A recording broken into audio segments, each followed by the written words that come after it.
You are welcome to Excursion Africa. I'm Razak Olide, your host. Can we please meet you, sir? This is Chief Abiodun Odusanwo, the National President of the Institute of Tourism Professions of Nigeria. Okay, that's good. We are told that the Lagos Tourism Roundtable is ongoing. What is the importance of this conference? Well, the importance can be drawn out of the theme for the event. It's called Lagos Tourism, yesterday, today, and tomorrow. The roundtable will look into what actually obtained years ago as far as tourism is concerned in Lagos. That was what the members said yesterday. Then look into that as what obtains currently, based on the fact that situations that used to exist no longer exist. So look at that what obtains today. Now, having look at that, we now say, okay, now what should happen? Take cognizance of how tourism are within Nigeria, how tourism is in few parts of the country, and then how tourism should be in Nigeria in terms of all the policies, logistics, and the infrastructure to put in place to have a sustainable and viable tourism in Lagos. Oh, that's interesting. Listening to most of the speakers during the conference, the summary that a lot of policies, a lot of conferences that are actually taking place in the past. But the problem they've been having is that a lot of paper has been actually delivered, but the implementations of the discussion and policies that will effect the change that is needed in tourism. What is the Institute looking at in terms of implementing what is the outcome of this conference? Yes, the difference between the way the Institute operates and quite a number of other summits, we have members drawn from virtually every sector of the industry, both within the public and private sector. With the communique which is going to come out of this conference, we're going to have what we call a focal person within those organizations who are going to be ensured that they're going to work towards the implementation of those outcomes of this conference of today. It could be a long time, but then we're going to ensure that all those things that are actually deliberated and discussed and agreed upon will now form part of the policies of, for example, the incoming administration, because there is an election going on now.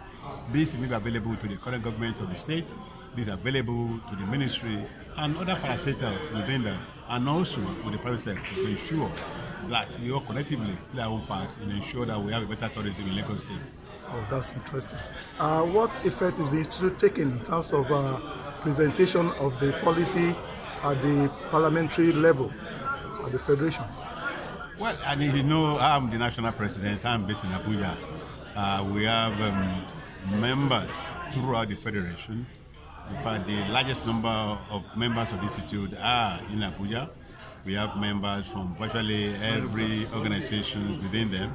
And myself also, I'm a member of the advisory committee for so many parts of the discussion going on. So our job, therefore, is to ensure that we now moving things to ensure that all deliberations are actually brought to fore at the national level where we are based. Okay, that's interesting. Mr. President, at this level we have different categories of members, but my concern as one of the practitioners is the aspect of those of them in the schools now, in the colleges, actually studying hospitality and tourism. What is your advice for them in terms of this professional body? We have 6 categories of membership.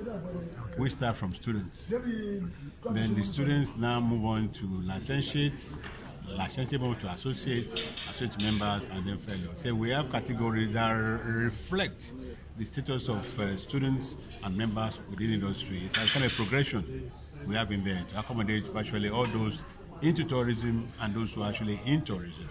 We have different categories of grades of membership. Oh, that's interesting, sir. So a lot of effort is the Institute making in terms of making education in terms of tourism and hospitality to be highly accredited within the institutions and at the higher level. Yes. The Institute, actually in Nigeria, there are many ways whereby a body can award qualifications. We are actually licensed by a National Board for Technical Education to award qualifications. And then part of that now means that, and also We also accredited to national skills qualification within NBTE. We are the premier awarding body for such qualifications, and our qualifications are linked to the national education system.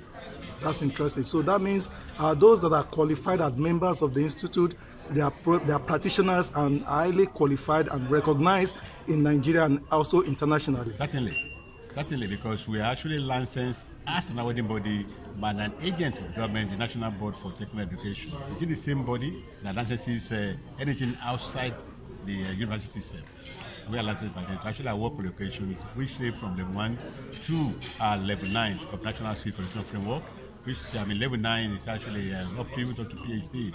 So we have qualifications that are approved by the government, and they are within the National Education Framework. That's good. Thank you for your time, sir. Thank you, Mr. President. Thank you. Chief Abiodun Odusanwo. Thank you very God bless you, sir. Thank you, sir. God bless you, sir. Thanks for coming on Excursion Africa. Thank you. Hello, sir.